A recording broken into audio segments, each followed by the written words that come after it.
This is a tribute to Reverend Daniel Kalnin, founder of Samakki Village, Qingdao District, Chiang Mai Province in Thailand.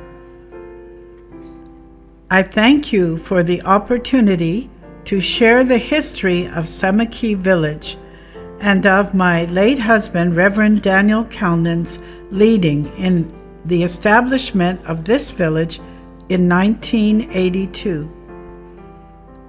Officially, an opening ceremony was held on April 30th, 1983, with all the villagers, Pastor Daniel and myself, representatives from the King's Project, local administration, army, and police in attendance.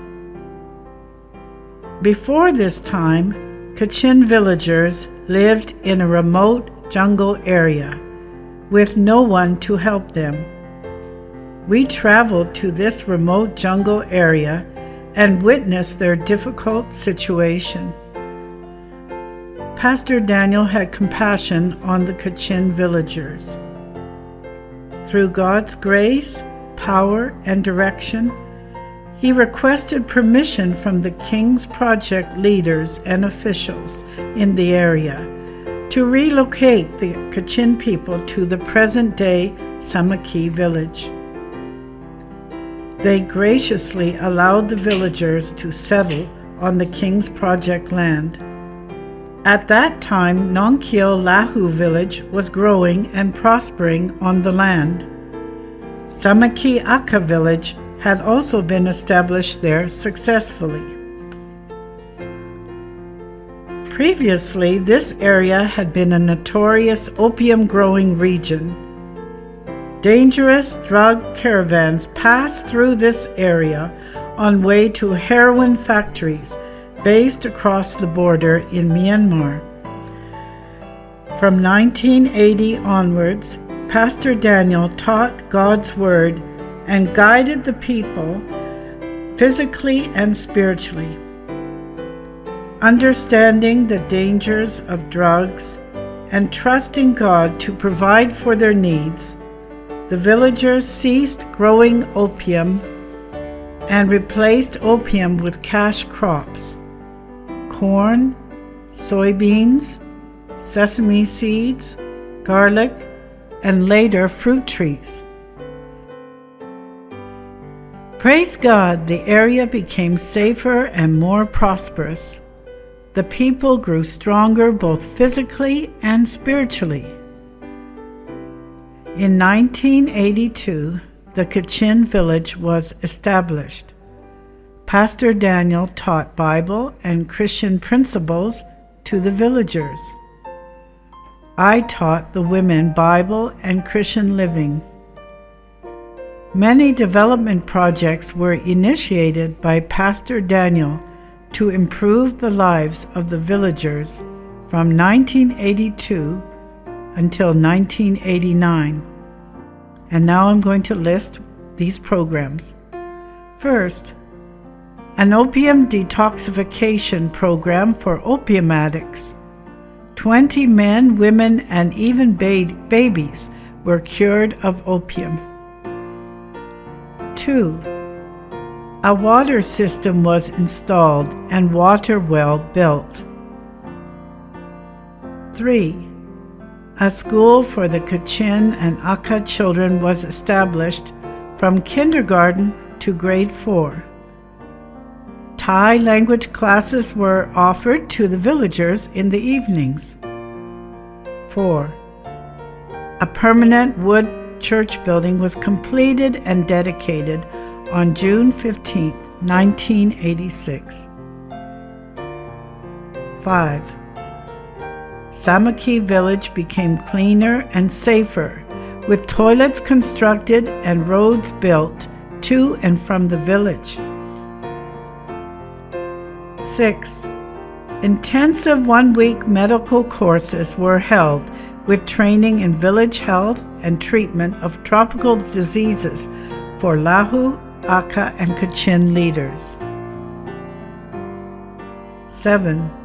In 1984, there were 130 Kachin people in Samakki village. 8. 4 Rawang leaders arrived to teach God's word and help the villagers. 9. More Rawang Christians came to live and help the village. Rawangs have continued living and working here in Samakki until today, along with the Kachin villagers. 10. From 1984 to 1986, 2,500 Bibles in the Kachin, Rawang, Lahu, and Aka languages were distributed to the people. A Kachin hymn book was also produced. Number 11. Bible seminars and prayer groups were organized. 12. A rice bank was established in Samakki village to help the impoverished villagers. 13. Hundreds of clothes and blankets were distributed to the poor villagers. 14. The Samakki villagers grew spiritually and became strong, faithful, and good citizens. Samakki was a drug-free village. The officials were very pleased with that. 15. On February 13, 1984, King Rama IX graciously visited Samakki village.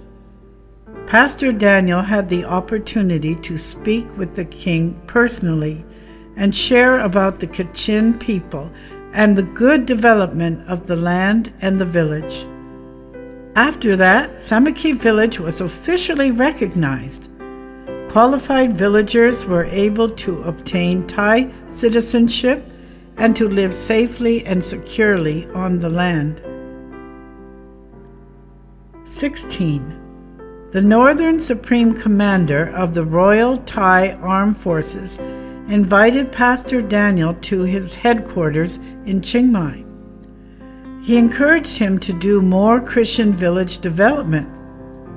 He expressed that this contributed to the stability of the country along the border areas. He even offered his soldiers to protect us when we went into new territories. Pastor Daniel told him that was not necessary, as God was protecting our mission. Amazingly, he stated that they observed that our mission funds were low and offered to host our supporters to raise funds for the ministry. In fact, Pastor Daniel took Reverend Toe from Singapore to the Army headquarters. They were welcomed with full Army regalia and a table spread with delicious refreshments. The secretary to the Prime Minister, General Chinda, also agreed with this plan. The Lord miraculously used these men to show us His approval of our service to Him. 17. The work of establishing Samakki village and other Christian villages on the King's Project land was not without difficulties. It required sacrifice, hard work, courage, determination, and lots of prayer. The roads to the village were very rough, the living conditions still very primitive, and there was always danger from the drug traffickers and troublemakers. Despite all that, Pastor Daniel and the faithful villagers worked together, and God blessed the church, the village, and the land.